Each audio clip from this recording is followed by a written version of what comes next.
ইউক্রেনের প্রতিরক্ষা মন্ত্রণালয়ের দাবি, জানুয়ারি ও ফেব্রুয়ারিতে রাশিয়ার ভেতরে একাধিক দূরপাল্লার হামলা চালিয়েছে তাদের বাহিনী। এতে লক্ষ্যবস্তু ছিল রাশিয়ার সামরিক শিল্প, অবকাঠামো, ক্ষেপণাস্ত্র পরীক্ষা কেন্দ্র ও গোলাবারুদ ভান্ডার। ইউক্রেনীয় বাহিনীর দাবি, এসব অভিযানে 3টি প্রতিরক্ষা শিল্প কারখানা, একটি গুরুত্বপূর্ণ ক্ষেপণাস্ত্র পরীক্ষা কেন্দ্র এবং 2টি বড় অস্ত্র ভান্ডার ক্ষতিগ্রস্ত হয়েছে।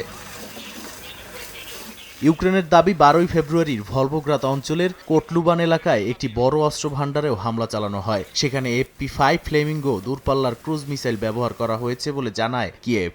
একই সময় উডমুর্ত প্রজাতন্ত্রের ভোটকিন্স্ক প্লান্টে হামলার কথাও বলা হয়েছে, যেখানে রাশিয়ার RS-24 ইয়ার্স আন্তঃমহাদেশীয় ব্যালিস্টিক মিসাইল ও কিনজাল ব্যবস্থার ক্ষেপণাস্ত্র তৈরি হয়।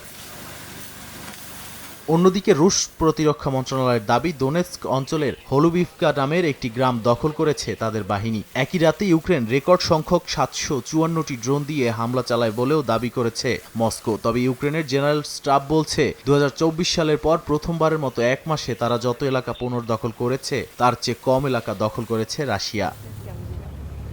যুদ্ধক্ষেত্রের পাশাপাশি কূটনৈতিক অঙ্গনেও চলছে টানাপোড়েন। আবুধাবি ও জেনেভায় যুক্তরাষ্ট্র রাশিয়া ইউক্রেনের আলোচনায় বন্দি বিনিময় ও মানবিক ইস্যুতে কিছু অগ্রগতি হলেও ভূখণ্ড নিরাপত্তা প্রশ্নে অচলাবস্থা রয়ে গেছে। বিশ্লেষকদের মতে, মস্কো আলোচনাকে সময় নেয়ার কৌশল হিসেবে ব্যবহার করছে, আর ওয়াশিংটন দ্রুত কোনো সমঝোতা চাইছে রাজনৈতিক চাপের কারণে। পাশাপাশি সংঘাত ছড়িয়েছে সাইবার জগতেও। পশ্চিমা গোয়েন্দা সংস্থাগুলোর মতে, রাশিয়ার FSB ঘনিষ্ঠ হ্যাকার ইউনিট সেন্টার 16 ইউক্রেনের বাইরে ইউরোপের অবকাঠামো লক্ষ্য করে হামলা বাড়িয়েছে। নাদিম মারজান, সময় সংবাদ।